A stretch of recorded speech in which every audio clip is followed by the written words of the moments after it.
Let's get into it now. A spoiler-free movie review of Predator: Badlands, where the hunter now becomes the hunted.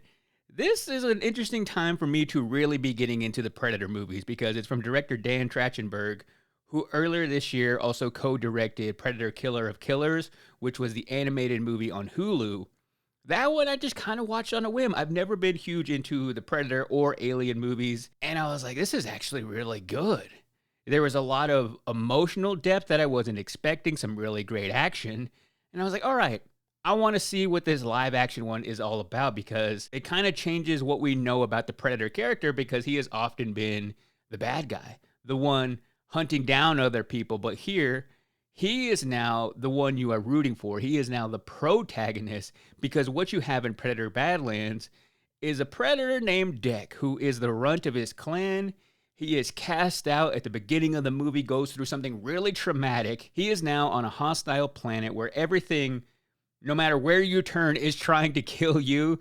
But he is there to kill this creature known as the Callisk, who is this giant creature that can regenerate himself, probably 10, maybe 15, even 20 times bigger than Deck is. And he wants to kill that creature, take its skull back to his clan, back to his planet, to prove to his family that he's not the runt, that he can take on the biggest task, and that is what he is trying to do. But he's gonna need some help to get there, because who he encounters first is Elle Fanning's character, who is this android robot that has been split in half. Automatically, you get a great visual there, where it's Deck teaming up with Elle Fanning's character, literally carrying her on his back. It is this fantastic kind of Banjo-Kazooie type relationship that was really heartwarming. And that is what you have in this movie that I wasn't really expecting, is all these unlikely characters coming together to take on the big bad. And you discover different villains along the way. What I found the most entertaining about this movie is it does not waste any time. The movie is right under 1 hour and 40 minutes. And you get dropped into this world that does take a little bit of getting used to because they do speak this entirely different language. It is almost like a foreign language film because they speak Yautja, I think is how you pronounce it, which was this language developed for this movie. Britton Watkins is a linguist who developed this full language for this movie, all the grammar, all the vocabulary for the first time in this franchise. He was recommended by the same guy who created the Na'vi language for the Avatar movies. And Demetrius Schuster, who plays Deck in the movie The Predator, had to learn this entire language for this film. So not only did he have to do all of the obstacles and physical stunts that Deck has to do throughout this movie, he also learned an entirely new language to play this character. It's already hard enough for an actor to learn all your lines, but having to learn an entirely different language, that on top of the physicality of this role, and also the fact that there are not many human characters at all in this movie. So that is really the only hurdle you have to get over at the beginning of this movie, where you're doing a lot of reading. From start to finish, you will do a lot of reading, and you don't really pick up on anything because sometimes when I watch maybe movies from South Korea or Japan or Germany or some other country where I don't know the language, I kind of start to pick up on it a little bit, and I always watch a foreign language film with subtitles because I want to hear the original dialect and feel that emotion. That's a little bit harder to do in this movie, so it is a lot of reading and interpreting. But after a while, after the first 20 minutes, you kind of start to get used to it. And once Elle Fanning's character is introduced and she is the one speaking English, you're like, okay, that is the character who represents all of us. Since she is a robot, she is able to change what Deck is hearing. So she can speak in English, but to him it sounds like his Predator language. So they were very clear about explaining that because I know sometimes movies just kind of start talking English and you're like, why in the world would he know English? But they do explain that, maybe even over-explain it, but I'm kind of glad they did address that. But once you get through the language barrier, you really start to appreciate how much action is in this movie, where Deck is fighting one battle after another, to quote another recent movie title, because once he is on this planet, literally everything there is trying to kill him. From the moment he steps foot on that planet, immediately there are things everywhere trying to kill him, from the trees, from the bugs, from the grass, from everything he encounters. It is all designed to kill whoever steps foot on this planet, and he quickly learns how many people have failed in this mission that he is set out to. So it is hard for him to accept help, but that is kind of the overall message of this movie.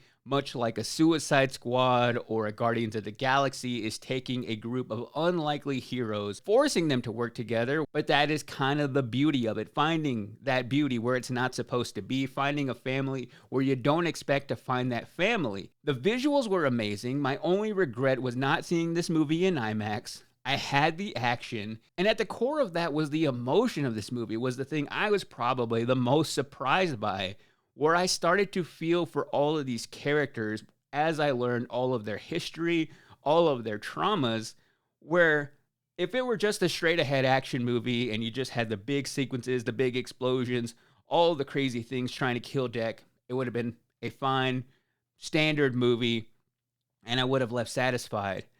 But it was starting to really weigh on me emotionally, and by the end of it, I was just rooting for these characters. I had felt like I had gone to this planet with them. I took this adventure with them. It was much like some of my favorite road trip and adventure movies where it was pretty clear the mission. They want to go from point A to point B. They want to take down this villain and they want to go home. Simple enough. It made me realize that, man, you can do a big sci-fi movie like this and cut all the boring stuff out, because my biggest complaint with a lot of the Star Wars stuff recently, and I just had a lot of visions of the last time I watched the Star Wars project, The Acolyte, where you get introduced to all these new characters and all this backstory. There is just so much dialogue in a Star Wars movie where they try to explain the origins of all of these planets.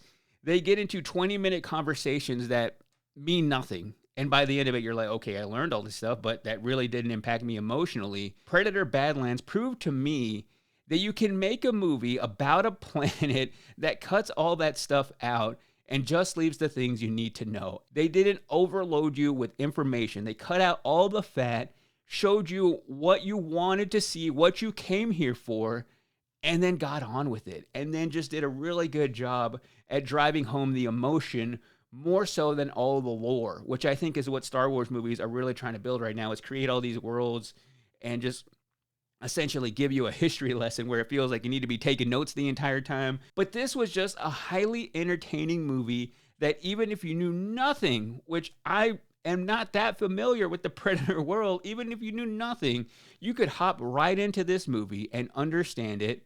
It would be like jumping into a really cold lake and you'd have to warm your body up a little bit. But once you get through that, you have all the facts you need to know. You have all the tools you need to go on this journey.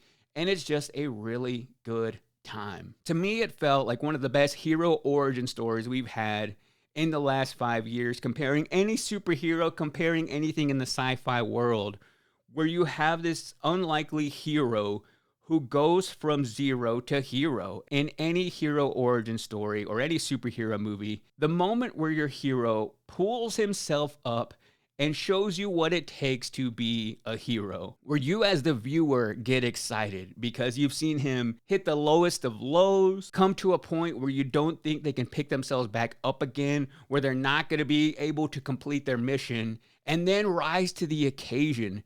There was a moment in Predator Badlands where I wanted to get up from my seat because I felt so inspired. And also knowing that they gave us everything, they didn't leave any cards on the table when it came to this, but also are building up to sequels that I'm actually interested in. So I also know that the best is still yet to come in this franchise. I think the sequel could be even better than the first one, which is something that rarely happens in a franchise like this.